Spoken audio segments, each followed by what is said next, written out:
This is Kathy Deaton from Fan the Flame Ministry sharing with you nuggets of godly wisdom. This episode is titled, Don't Give Up Until You See God's Glory. Exodus 13:17 through 14:20 tells the story of how God delivered the Israelites from tragedy in a way they never imagined. Pharaoh had already allowed Israel to leave Egypt, but because God wanted to grow their faith slowly but surely, he decided to lead the Israelites through the wilderness instead of taking them through the land of the Philistines. The Philistines were literally giants as far as their physical stature. We don't know how large all of them were, but the Bible does say that Goliath was over 9 feet tall. So God didn't want Israel to lose their faith at the start of their journey to the awesome and magnificent land he had promised to give them.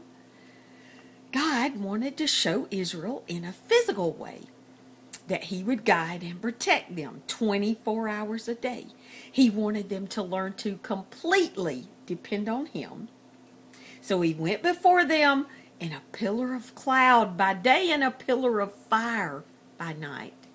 He had great things planned for the nation of Israel, but he wanted to present them with situations they couldn't solve on their own, so their dependence on him would grow greater and greater. God came to Moses and told him in advance that he would harden Pharaoh's heart. And then he told him exactly what would happen. The Pharaoh would send the Egyptian army to come after Israel. So Pharaoh was back in Egypt rethinking his decision, and he sent the Egyptian army to conquer the Israelites in the wilderness to bring them back as slaves. Because after they were gone, he realized how much Egypt's economy would suffer because he had lost most of his slave labor. But God had also specifically told Moses not to be afraid, because he would fight for Israel and protect them from the Egyptian soldiers. From Pharaoh's point of view, I'm sure he felt it would be easy to overpower the Israelites because they had no weapons to fight with. They were trapped with the sea in front of them and mountains on either side. It must have seemed like a sure victory. But Pharaoh made the grave mistake of thinking that he could defeat the Israelites with military power only. It was God's plan to show his glory not only to the Israelites but also to the Egyptians. He would show them who the one true God really was. But when the Israelites looked out over the wilderness and saw the great cloud of dust, they were terrified. They knew that the Egyptians were coming after them, and they had nowhere to run.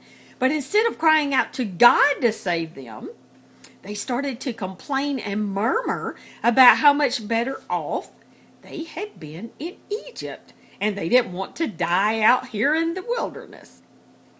They had quickly forgotten that they had been slaves there for years and had been treated terribly. They had cried out to God to save them. He had heard their cries, and he was now intervening on their behalf. Since God had already revealed his plan to Moses, though, Moses could speak with boldness and tell the Israelites that God himself would fight for them. He told them not to be afraid, because their current situation was just one that had been God's plan from the start. The angel of God himself, which had been leading them, now went behind them and separated them from the Egyptians. The angel was a cloud of light for the Israelites, but it was a cloud of utter darkness for the Egyptians, so they couldn't see to come near the Israelites all night. The next morning, Moses held up his rod, and the waters of the sea parted, allowing the Israelites to cross to the other side on dry land. There were 2 to 3 million people, and they all crossed safely. But when the Egyptians started to cross, the water came back together and every Egyptian soldier was drowned. The Egyptians were involved in much idolatry. God was going to make them pay for their sin, but he also wanted to show them who the one true God was. So God wanted to show Egypt that he was the one true God, but he also wanted to show Israel what that one true God was capable of accomplishing. He wanted to show the Israelites his glory so they would never want to go back to Egypt again.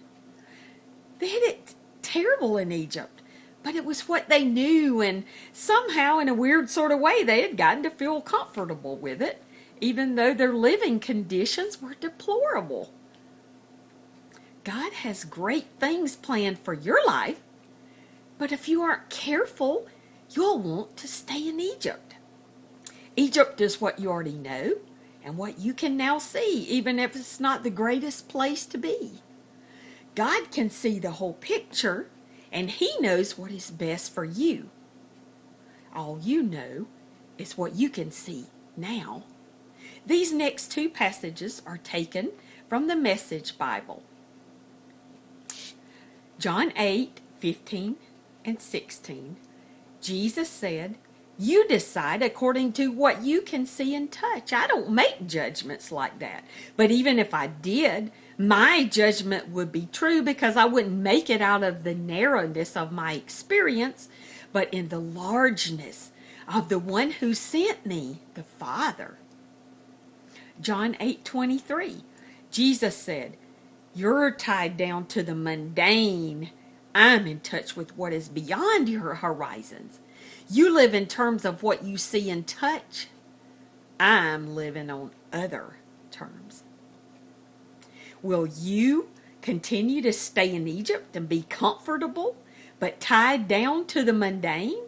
Or will you trust God to use you in ways you never imagined? You can't see the end result, but God can. This is Kathy Deaton from Fan the Flame Ministry, sharing with you nuggets of godly wisdom. Please check out my blog at whogodis.com and sign up for my monthly newsletter. I also have written Handbook for Victorious Christian Living, which gives practical ways to learn to hear the Holy Spirit and get grounded in the foundations of the Christian faith. I would also love to interact with you on social media, and you can sign up for podcast in the iTunes store under Kathy Deaton or Nuggets of Godly Wisdom. Thank you so much for listening, and may God richly bless you as you seek to follow Him.